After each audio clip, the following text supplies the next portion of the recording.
وهاجاك شركة قرامة مدوبي أيا تضبط كان كصعدة مدريد كاس أو لقى الرنسانية سيدي وحلاقة قبل لها إسبدل كبان كصعدة عمل هذا الدنكا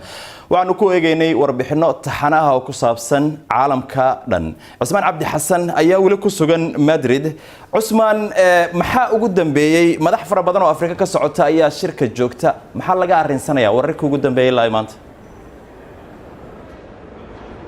معتني محمد وركي ugu dambeeyay maanta waxa kamida in aad looga hadlay arrimaha wasaqowga hawada inkastoo la yiri in la yareeyay isticmaalka iyo adeegsiga dhuxusha balse qiiqii wili ma uu sayaraan sidoo kale madaxda Afrika shirka intuusan furmin ay inta isu yimaadaan ay waxay ka wada hadlaan ajandihii iyo waxyaabihii iyaga u gaarka ahaa markuu dhamaadana wixii iyaga marka ay ku raaceen iyo waxyaabaha qaar oo iyaga u gaar ay si gaar ah uga hadlaan taas oo ah mid mideynaysa in Afrika si gaar ah u hadasho balse inta aanan gelin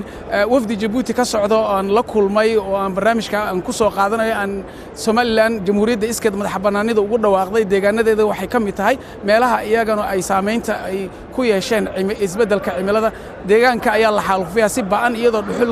لاجر جيده هدرتود صديق محمد برمد أيانا وربحين ناقص دري هالكاس dadka halkan ka holcaya waxa uu ka hulaaqmayaa meelo badan oo ka mid ah Soomaaliland waa tuul yar oo kooban oo god loo yaqaan waxa lagu aasayaa 200 oo geed waa keen qoyan oo boqolaal sano baxaysay budhaca galoolka maraaga iyo geedaha kale ee la halmaala waxa yihiin kuwooda ugu mudan dhirta ka baxda deegaanada Soomaalida waana muwaadiniin uga soo horeeyay halkan kuwa jaraya qaramada midoobeyna waxay sheegaysaa inay yihiin dhirta dhaladka ah ee dhamaadka ku dhow madaxweynaha Soomaaliland Muuse Biixi Cabdi ayaa sanadkii hore saxeexay xeer baarlamaanku uu ansixiyay kaasi oo mamnuucaya ganacsigan sharcigu si waameed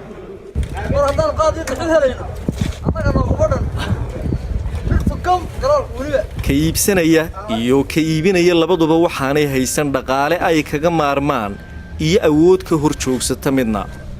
dhuxusha tan aad arkaysaa waa geedihii deegaanka oo la soo gooyay la gubay dhuxul laga dhigay si loo shito waxaana magaalada Hargeysa oo kaliya la keenaa sanad kasta 2 milyan iyo 500 oo geed sida ay sheegeen ee akademiga nabadda iyo horumarka warbixin ay ka diyaariyeen geedaha qaarkood waxa ku jira dhir qoyan oo la gooyay la engejiyay deedna la gubay si dhuxul looga shito xaalufinta dhulka iyo abaaraha istaba jooga waxay la tageen xoolihii la dhaqanayay boqolaal cayroobay ayaa duleedka magaalooyinka wadan khubarada caalamku waxay aaminsan yihiin marka baadka iyo biyuhu ay yaraadaan in ilaha soo haray colaado horseedi karaan sida halkan geedaha yar ee ku haray dhuxulaysatadu ay isugu dishay waxa weeye dadkani way isku dilayaan dhaawacooda bata maalin walba gudul iyo waxay soo haystaan bud marka way isku dilayaan oo dhibaatooyin badan baa ka dhacay imikana hawshu way sii socotaa waxaan codsanaynaa si degdeg ah hawsha wasaaradda deegaanka inay hawshaasi indha dheeraada u yeeshaan haday nin walba gooni ka hesho cidina waxa ma qaban karayso waa in awood islaysu geeyaa oo gacan bira lagu qabtaa dadka in yaroo jeebkoodu awoodo ayaa iibsada geedo qurxiyo guryahooda waa tallaabo wanaagsan laakiin marka loo eego waxa gudintu leefayso maalin walba waa dhibic bad lagu riday صديق محمد برمد BBC Hargeysa sida aad ku daawateen warbixintaas wariyeen Hargeysa xaalufinta geedaha iyo dhuxusha loo adeegsanayo kuma koobna oo kaliya jamhuuriyadda iskeed madaxbannaanida ugu dhawaaqday Soomaaliland geeska Afrika oo dhan ay ka jirtaa shirkan wafdiga ka soo qayb galay waxa kamid ah wufuudda Afrika ka socota wafdi ka socda wadanka jamhuuriyadda Djibouti waxa halkan igula sugan Abdulqaadir Udun Abdulqaadir oo ah la taliyaha wasiirka deegaanka ee jamhuuriyadda Djibouti Abdulqaadir xaalufinta deegaanka Djibouti uu saameeyay wixii ugu dambeeyay waxay ahaayeen in roobabka iyo daadadkii hadda Djibouti ka dhacay baltaan nooga waran saad u sheegaysid toddobaadkii ka horeysay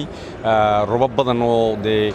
waqti hore u degin ayaa wadanka ku degay oo saameeyay oo 3 cisho roobkii ka socday wuxuu ku daatay wax gaadhay ilaa 3-4 sanadood roobabkii iman lahaa marka waa roobab culus oo saameeyay oo wadadii aqalladii guriyeentii iyo dadkii oo dhan ee wadanka joogay ilaa shalay ahaan ayaa laga soo dhuriyay biyaha marka waxay tusaysaa isbeddelka cimilaha inuu dhibaato badan u geysanayo waa wadanadeena iska faqiirkee ee maaragtay dhibaataysan waa tahay cabdiqaadir Djibouti dhul oomana ayay tahay oo biyaha way ku yar yihiin waxaan la saadaalinayaa inay biyaha sii yaraan doonaan marka dawladda maxay uga gaashaamanaysaa arrimahaas oo dhan maadaama haddana uu daad dhacay waxaa jirta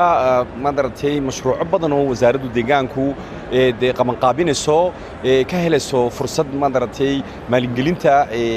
dunida laga bixinayo waxaa la sameeyaa waxa la dhaaho foraajo badan oo yaa loo qodaa dadka beeraleyda iyo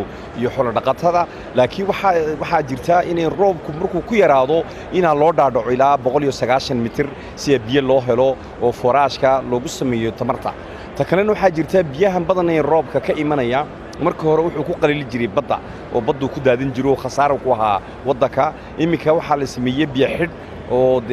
nagu taageertay dawladda Turkida oo ilaa gaadhaya 14 milyan oo mitir kiiba gaadhaya intii dhaweyd waa tii waddanka ka qabatay biyaha badan waa tahay marka xagga tamarta dawladda Djibouti maxay ka qabatay maadaama waddanka cadceediisu ay fiican tahay oo tamar badan haysataan والله حاجة تمرتها شقة بدنه إمك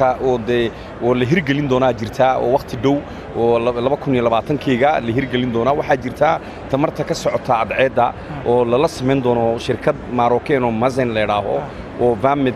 إلى 20 ميجا وات اسمه دونتا يشركات كله فرنسيسة واتها إن عملها إنكو دوراي سكرنت ولا لين كرتها مدام كرنت لا يعني Djibouti هاي صدق كرنت ده حاجة كويرتها دبكة dabka waan waxaan badin doonaa imika tamarta dhulka laga soo saaray uumiga ee lagu magacaabo geothermiga oo loo dhaadhaco 2000 ilaa 700 mitir oo aan ku tiri jirno ilaahay ka dhigo 3 foraajan sameynay inay keen karaysa ilaa 150 megawatt ku filan waddankaas sidoo dhaqaalaha waddanka u xoojiyo u sameeyo aad baad u mahadsan tahay kaasi wuxuu ahaa Cabdulqaadir Cudun Cabdullaahi oo la taliyo u ah wasiirka deegaanka ee jamhuuriyadda Djibouti aad baad u mahadsantihiin maxamed Asmaan Cabdi Xasan aad iyo aad ayaad u mahadsantahay maalmaha soo socdana warar kale oo cimilada ku saabsan ayaanu ka filaynaa